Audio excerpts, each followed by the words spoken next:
Hello, maayong hapon mga kabunso. Maayong hapon sa tanan. At magandang hapon po sa lahat ng mga taga Maynila, no, ng mga kabunso. Mag-ingat kayo dyan. Sana wala nang baha. Kasi lumabas naman si Emong ngayong araw na to. Okay.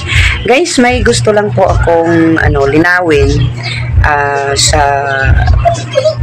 sa in-upload ko nung isang araw.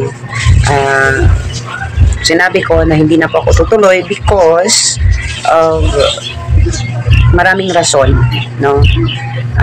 Different kind of reasons. Many reasons. So, isa dyan is ang ticket talaga, ito lilinawin ko lang ha, ang ticket sa airfare na sponsor sa akin ni Nanay Lodivina is promo yun. Kasi binook yun mga month of March ata or parang katapusan ng February. So, promo talaga yun, mga kabunso. At speaking of promo, 'di ba? Kayo mga kabunso, yung mga diyan, yung mga hilig sumakay ng eroplano, yung pasakay-sakay na lang ng eroplano. Alam kung ano po ang policy. Ako hindi naman po ako wala naman po akong alam sa mga ganito, pero sa pagkakaalam ko lang, base sa mga narinig ko po, is once na promo, hindi siya pwedeng iparibook. Unless ang taga Cebu Pac, AirAsia, ang mag-declare ng cancel ang flight, that's the time na ka ng another date. And I think parang magbabayad sila or anuhan ka ng parang anong tawag dito, inconvenience, no? Inconvenience dahil sa na-cancel yung flight mo at that day. So, ayun po yung mga dahilan ko.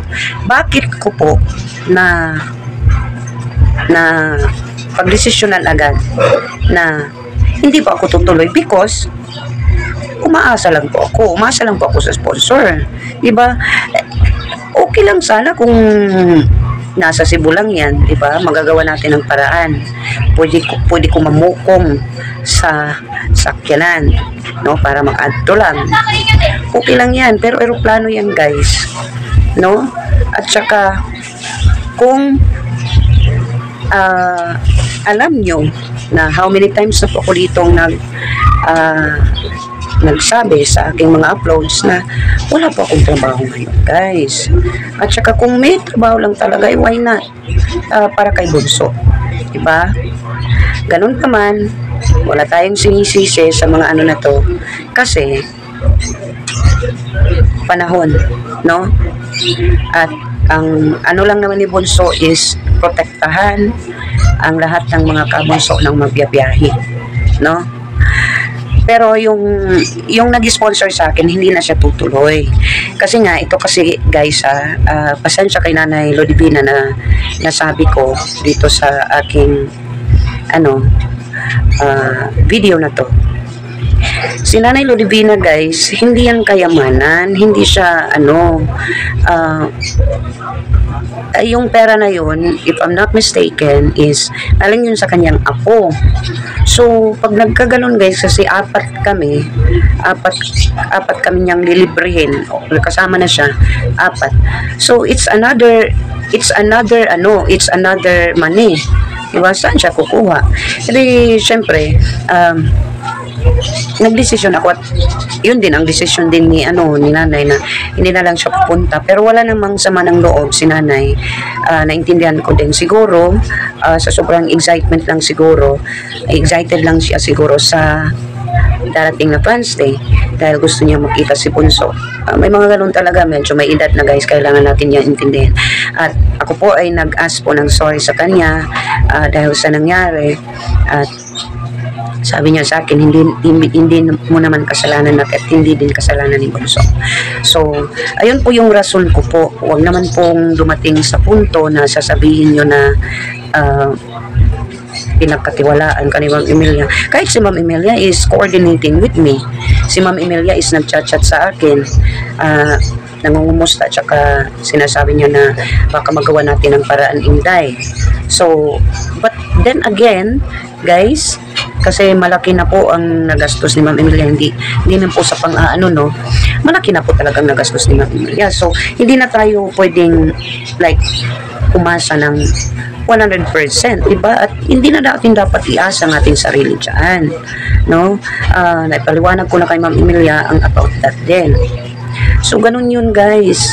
At kung ako lang, guys, gustong-gusto ko talaga pumunta, gustong-gusto ko talagang umattend sa Friends Day kasi ready na po, no? Ready na talaga, ready na ang tarpaulin, ready na ang basta ready na ang paglipad na lang talaga ang supposedly today lilipad kami sa or mamayang madaling araw.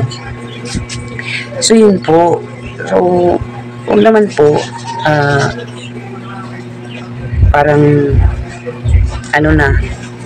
yes, trinay ko naman ang best ko, diba?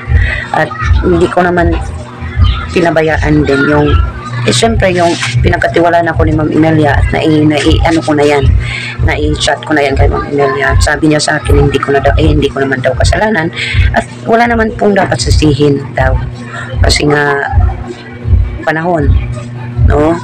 So ano man ang mangyari, guys, but I'm still open pa din ako po. Anyway, by next week pa naman yan, pero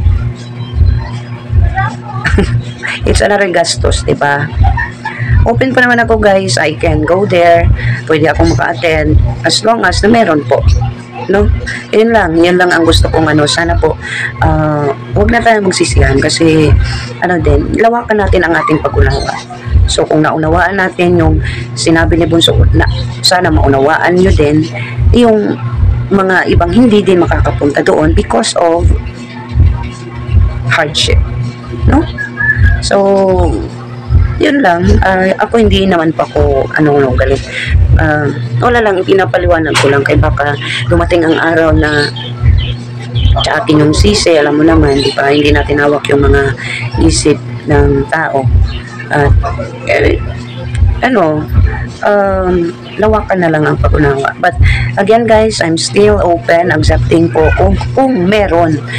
But Ma'am Emilia is coordinating, pag-usap siya sa akin about that, and